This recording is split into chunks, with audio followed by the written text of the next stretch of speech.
You're listening to Mississippi Minutes, a podcast powered by the League of Women Voters Upper Mississippi River Region, where we talk about what's up in the watershed in 15 minutes or less.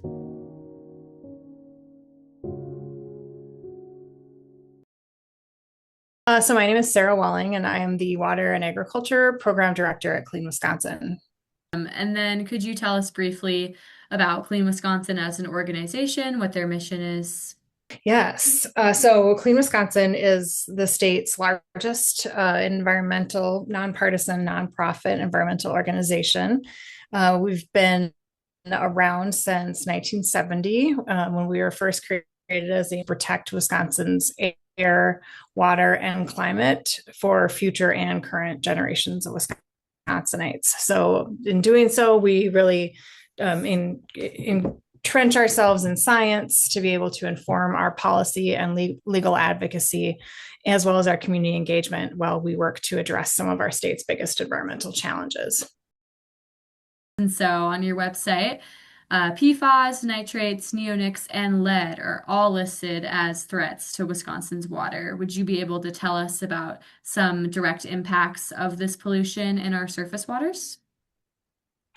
Absolutely. So, of recently, I guess over the last decade or so, a lot of attention has come to PFAS as a really big component of water pollution within our state, but certainly nationally and globally, and will continue to do so.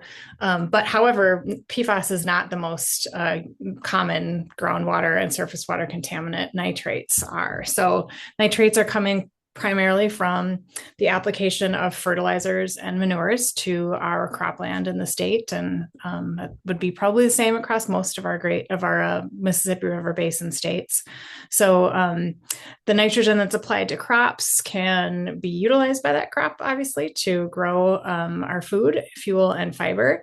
However, plants are generally not very efficient at using that nitrogen, and so there's always some extra laying around that the crops can't utilize that's available to leach into our groundwater or run off into our lakes and streams.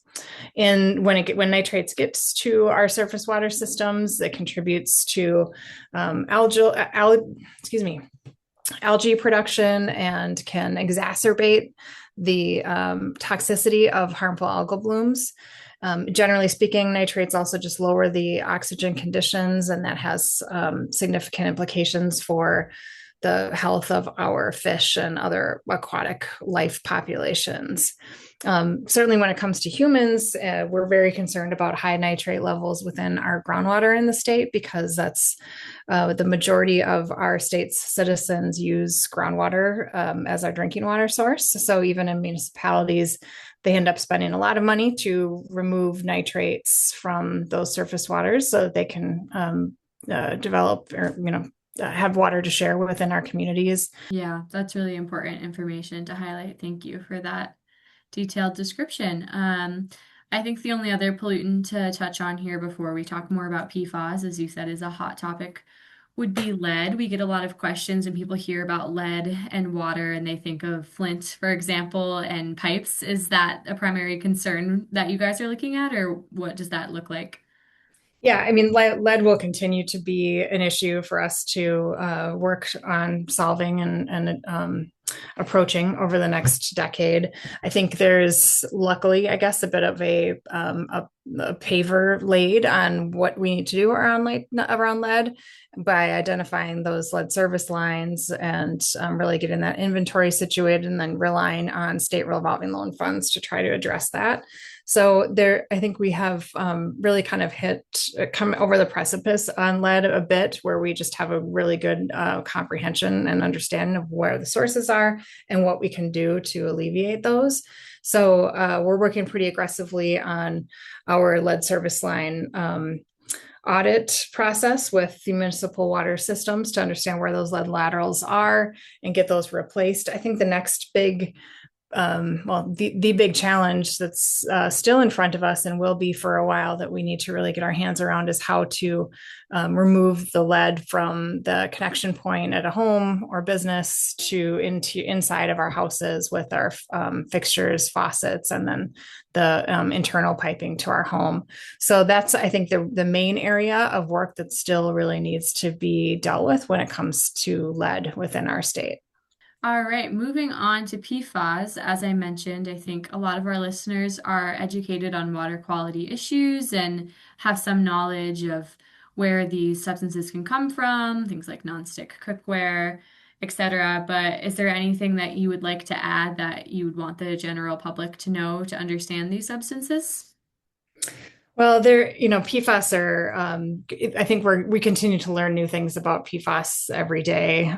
There's a lot of new science coming to bear on the implications, both sources, conversions in the environment where they're, initially deposited, and then really understand that evolution of how it gets into our drinking water and the implications on human health. When it comes to PFAS in our state, I think like many, we're very concerned about the potential that our industrial waste and municipal biosolids applications have as a significant source of PFAS contamination in our landscape and specifically on agricultural fields. So, one of the things that we're very concerned about and putting a lot of effort and energy toward in our work at Clean Wisconsin is to really understand what the implications of biosolids application to agricultural fields are that is contaminated with PFAS to get a better understanding of really how, is there a safe level of application to an agricultural field? How does that potentially make its way into the soil system, down to drinking water, but certainly also what's taken up by crops? And therefore, what are the potential exposure pathways for humans and animals? We read that in Wisconsin, there's been some legislation passed surrounding PFAS this year. Are you able to tell us anything about that and how it might affect Clean Wisconsin's work? Absolutely. Yeah. We worked tirelessly over the last several years with the legislature and impacted community members to move successfully across the finish line, what we were calling the PFAS Trust Fund bill. What that accomplished is it released money that the legislature had set aside several years ago to support municipalities and impacted communities with accessing clean drinking water and then testing for PFAS at various points within the source water chain, if you will, and then paying for costs to remediate the source water dollars. It was, $125 million was set aside a couple sessions ago in the legislature to support all of those things from community water system testing and remediation to private well owner testing and remediation options, but there wasn't a program established to provide the direction to the state agencies about how to release that money and how to prioritize it. So the bill that crossed the finish line for us this year was that prescription. Yeah, that's great. Congratulations. I think there's really people at the heart of this issue. And I guess I'm just curious if Clean Wisconsin has any tools that community members or people who live in Wisconsin can use to learn more about the water quality in their area and their neighborhood. Yeah, one of the things that we developed over the last year and a half or so are water quality maps for our state. And they are done instead of at like a county level that a lot of data and maps come in at, they're at the congressional level, so both at the federal congressional district level but also at our state senate and assembly district levels, so that we're using these maps. If you go to online to cleanwisconsin.org and you're able to find water quality maps, and they are for 100% of the state. You can find your assembly or senate district, and then the map will identify what all the potential PFAS contamination sources may be, what the results of any PFAS testing that has been done on surface or groundwater resources within that district, and then a bunch of other important water quality data related to nitrate contamination of private wells to municipal systems, et cetera. And they've just been really a really important tool to increase awareness both for the public about what's happening in and around their communities, but also for those decision makers who, at the end of the day, are responsible for, establishing and supporting policy and regulations to protect the constituents within their districts. Anything else that you would like to add? I guess the other thing that we have started doing as far as like another tool for community members to learn about their water quality, we are just launching right now the Nitrate Watch project Oh. program with in partnership with the Isaac Walton League of America.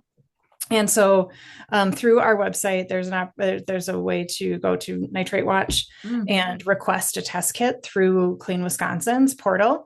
And by doing that, Nitrate Watch is available nationwide, but is really focused on the upper Midwest and the upper Mississippi River Basin region. But the cool thing about coming in and looking for a Nitrate Watch test kit through our portal is it also gives you more specific Wisconsinized data and resources around nitrate contamination in our state and in your community based on our geography, our agricultural systems, et cetera. So it's a little bit more Wisconsinized, we like to call it, but individuals are able to go through that portal, request a nitrate test kit from us, which is a little less, it doesn't go off to a lab. It's using little test strips where you take a sample of your own private well or a surface water body, you're nearby a lake or stream that you love to, go swimming or fishing in, and you can test that water to get a better handle on the level of nitrate within that surface or drinking water resource to just better understand really what the nitrate contamination issue does or doesn't look like within your home, your community.